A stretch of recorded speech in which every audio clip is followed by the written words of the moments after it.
7 minutes after 11 o'clock. Dumelang, welcome. This is the third and final hour of the Clement Manyatela Show. Thank you for staying with us. Time now for our World of Work feature. 702.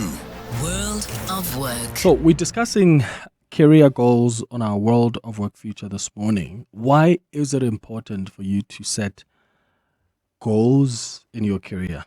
So we're exploring the power of setting those goals, whether you're looking to level up your skills, or maybe you want to land your dream job, maybe you want that promotion this year, or you simply want to stay motivated. So we're going to unpack how setting those clear goals can make a difference in your career. And I want to know if that has worked for you as well in the past. So have you set your own goals in the past in your career, and how has that benefited you? I'd like you to share your experiences with us on 011-883-0702. That's the number to dial. You can send us your WhatsApps as well on 072-702-1702. Do you believe in setting career goals, and do you do that like quarterly? Do you do that biannually? Is it something you do as you get into the new year? How does it work for you? Give us a call or send us a WhatsApp voice note. Nicholas Thipe, also known as Dr. Thipe, is the Chief of Staff at Net99 and Evotel. He's also a business and community leader, joining us in studio to have this conversation with us. Thank you so much for making time for us. Good morning. Thobela. Lekai. Awa, kabele kwele. Ka December. Awa. Le jile ke Johannesburg. No, ne ke le Msawawa. Mo modimo dulang teng Soweto. I see. Yes, Thank my you. brother. Thank you for making time for us, man. Why is it so important for us to set career goals? Firstly, I think let's congratulate the matriculants. Reboni, the historical one, Bashapaka 0.7% to take us to 88 compared to last year. So we congratulate the class of 2025. It is a parliament to very, very important to set up a goals. As Thipe, myself, growing up in Soweto, I've always said at this age, at this time, I mean, the rest is history with what I've achieved into the business. But I think in Elion and Tuejoala Hore, I've always been believing that I set up and I check the do and the don'ts. So that for me pulled out and make it work. And it's something that speaks to me as a mirror, but you don't do it in the year. You do it before. So normally you'll be like 2025, 2026, in 2025, I already see 2026. And I start to do the projection in my terms. And that I feel it's something that make one to be where it is. I see. So Yes. how does setting up these goals help with job satisfaction and motivation? From your experience and what you've observed, do you find that you are more motivated, you are more satisfied with your job when you know where you're trying to get to? There will never be an issue between satisfaction. I think there will be an issue, am I settling in that? Because of there's always one where you want to also take other things to another level. Growing up in Soweto, raised by a single parent, and me was always been the issue, I want to see myself one day running a big institution and making a point in ICT. And trust me, it was not an easy way, because of now you need to lose certain friends. You also need to lose certain family members because of how we know when you grow up in township, how the class is. But my view has always been passionate that if there is these buildings in sentence, who's occupying them, that we cannot partake in that.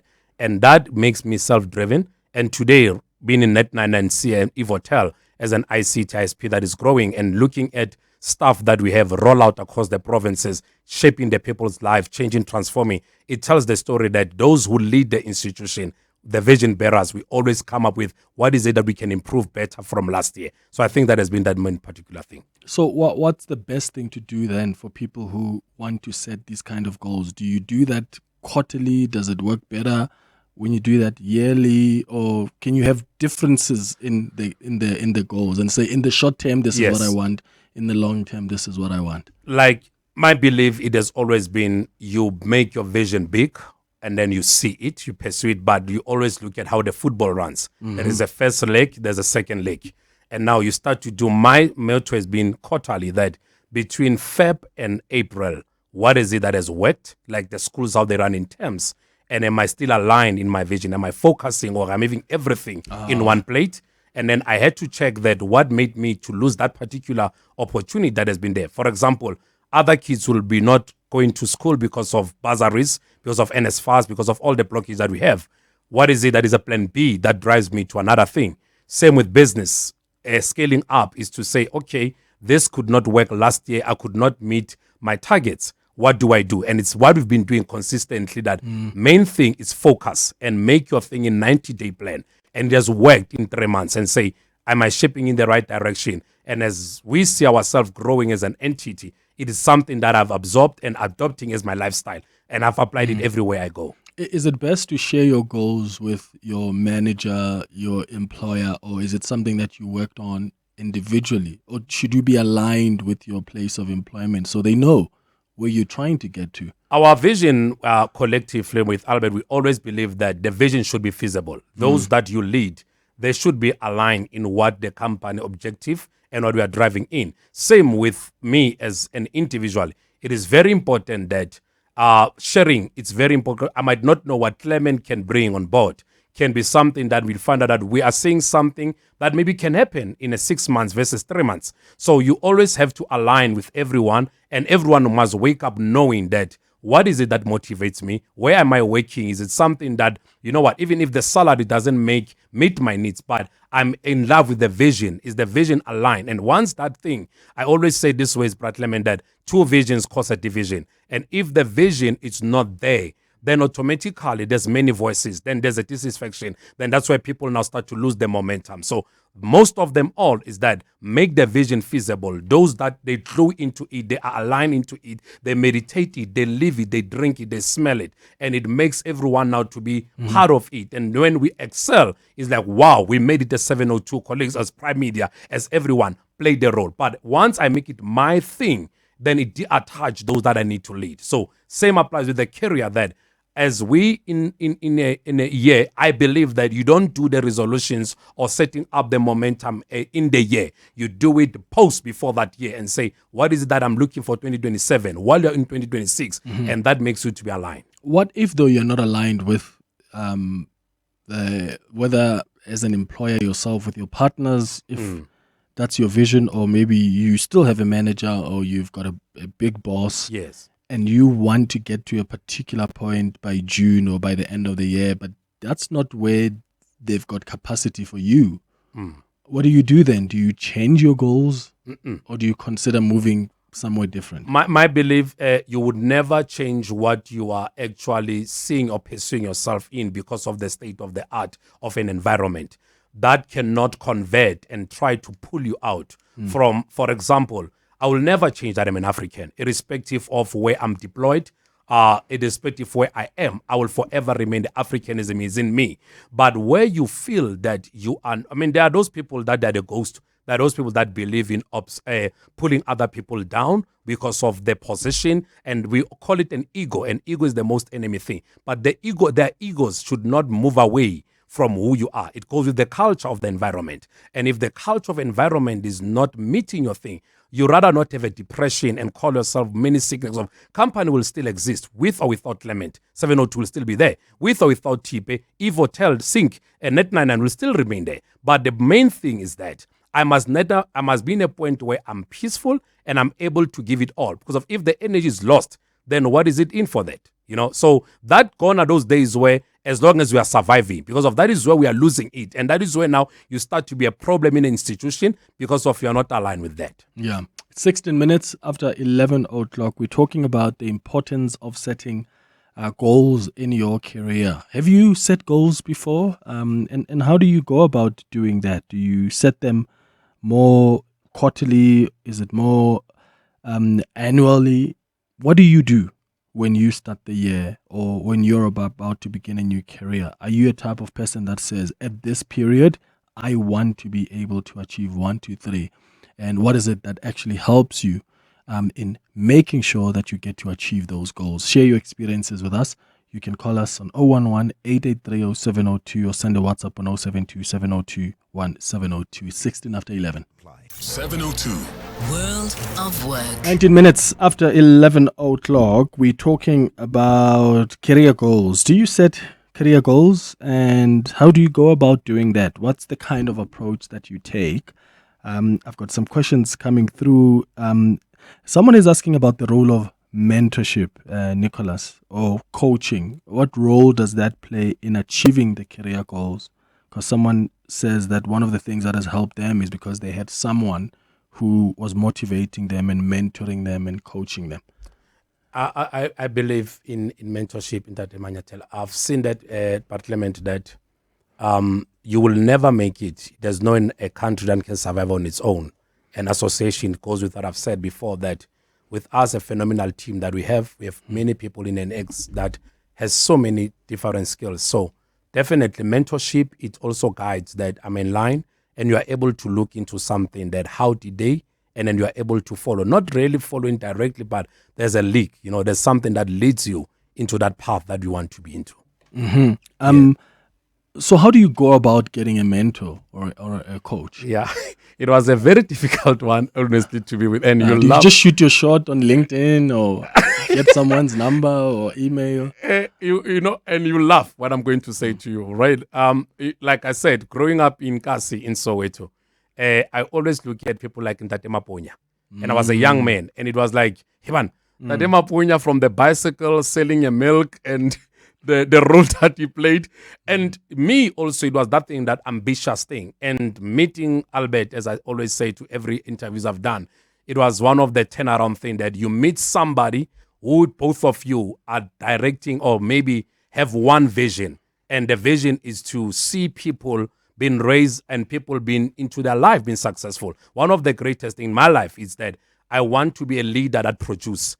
And that also have worked for me and has worked in an institution where we are, that we always seen people coming up and rising and become better place than we thought before. So mentorship, I strongly believe it. Sometimes I've never met Ndate Maponya, unfortunately, but the footstep that I've seen have made me the footprint and make me to follow and be like, okay. And that for me personally has made it that, okay, it's doable. It's the matter of positioning. It's the matter of where my at that particular moment affiliated to. So sometimes it might be not having a direct relation with an individual.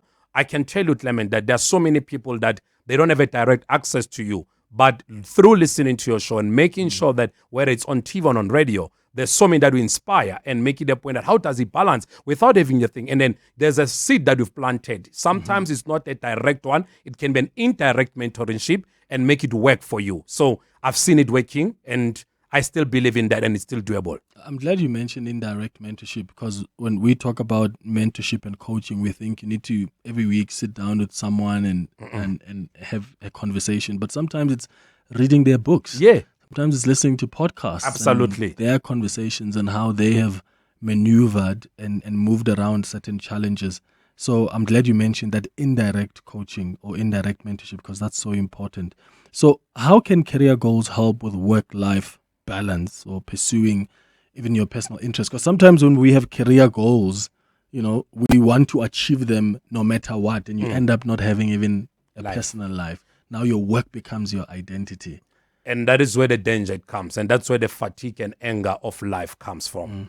Working so hard to have those mentions and the house is empty. There's loneliness because of then there's no grandchildren. There's no one that speaks to you. There's no love life. What is important, it's your self-discovery is important, and the timing of everything has a place. And my view is you have to working in an organization that's so demanding of an ICT. I'm always on the road. It then goes with the balancing a direct partner. It's also balancing the lifestyle. You need to have life after all. You're not an AI after all. So you're a human being. And like I said, projection plan, that's where it comes in to be like, term 1, this is my primary focus. Term 2, then you start to balance your things. But if you make it aggressive and you make it straight up, then there is no way you can balance because everything starts to demand you. And what happens now is We want machankuri, you want money, and then you focus on that. Then you have those things that you've been looking for, all those big cars that you've been looking for, but there's a vow that is the vacuum in you. Your kids, they only know the ATM dead, they don't know the love. Your wife or your spouse, your partner, they just see a mirror person in pictures. So there's that vacuum in you. That's where the anger, mental things start to happen. So there's no way. What is important is the priorities, and the family is the foundation of everything. And once you have the family support, then you start to work on the guys. Now it is my time. It's this time that I need to breastfeed them and feed them and analyze. As schools are opening tomorrow, it's my time. I need to be there, take my kids for their first day to school. So it goes with the balancing. One will suffer, and that will be you'll have millions, but you will be a very bitter person for the rest of your life. Yeah. So while you plan those career goals, also plan your life goals. Life goals. Because career is but part of your life. It is. And there are other aspects that are also important. Thipe wants to know, says, hi, Clement. Thanks for this chat. I want to know, how do you balance then the individual goals with the company objectives? And what if me and the company are not aligned? How do we balance that? It goes with is the health environment, is the power of the company. We as Net9, we believe in the healthy organization that is open. Policies are very important.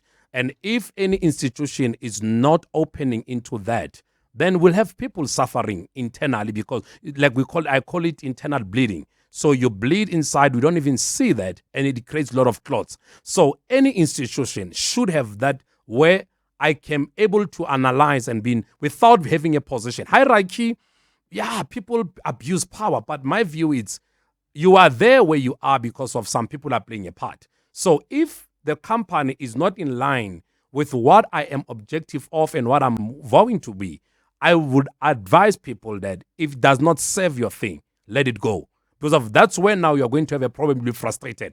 And a wounded buffalo is very dangerous. So now we are not able to detect, we are dealing with the symptoms, we are not able to know where this virus come from. So those are very, very important things. Even in a marriage, even in a love life, even in everything, you are able, if in a relationship you are unable to have a voice, to talk, to confront things, to die inside, then you are a ghost in that relation. Same with work. So we are having a ghost stuff. You think that people are happy. People are just living for petty cash of the 25th. They're not here. Their mindset is not here. Then it creates companies not reaching targets. Then everyone wants to work, but must create an environment where everyone is happy to come, because of there's a health environment, there's an open policy. And with us, I believe we've done it well as an institution, that everyone is part of the cake.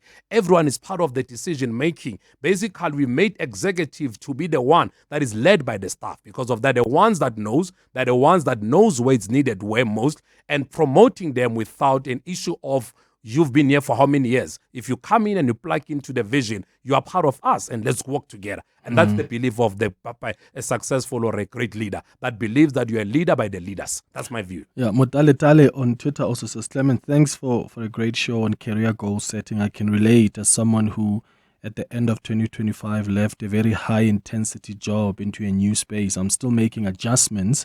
To some extent, it feels like I am learning to walk again. It's an exciting period. That's really great. Yeah, It's, especially because you say you feel like you're learning to walk again. I can only imagine how exciting that is. And then John wanted to know about the importance of connections, because sometimes as you set these career goals, what's going to push you to the next level is making sure that you're having conversations with the right people, right? And sometimes we think it's a matter of, oh, I want a promotion and I'm just going to work hard. But what conversations are you having with your manager, with other people in the industry, so that you know what to expect as you prepare yourself for the next level? We believe, Clement, that, like I said in opening, that there's no country can survive on its own. Connection is the most key, but also we have to be in a point where other people have suffered. I've worked in other, like you said, tell us the story of the past and so on. I've worked in an environment where we know the system or how other people are hardworking, but because of they're not in a favorable of a certain managers, whatever, people are left there and we lose a potential talent, or others because of they have to sleep with whoever to get whatever. My point is, the same way where the institution was built because of the dots were connected. Life is a puzzle. And one puzzle, if it's missed there, it's not a complete one. So the puzzle, I take it and I narrate it as a connectivity that connects. So dots to lead us where we want to be. So definitely, as an individual, you have to have those. That's what I'm saying. You have to poke your managers. You're a manager. You're not a dictator. You are there to drive me to what I want. Your job is to coach me to be where I need to be at. But once a manager starts to be in a point where he close ranks for you, the environment already is bad. It's a toxic environment. And you'll be the one that raises alarm that whoever comes as a new employment, you create that negativity vibe. Then the whole department is gone. So managers are up there and are there to make sure that they connect to find out the stuff that you lead. You don't only lead people for their productivity, but their well-being, their wellness, how they feel, how are they? And then you are able to be in line with them and start to work together as a collective. That's my sentiment in that. Absolutely. Nicholas, thank you so much for speaking to us, man.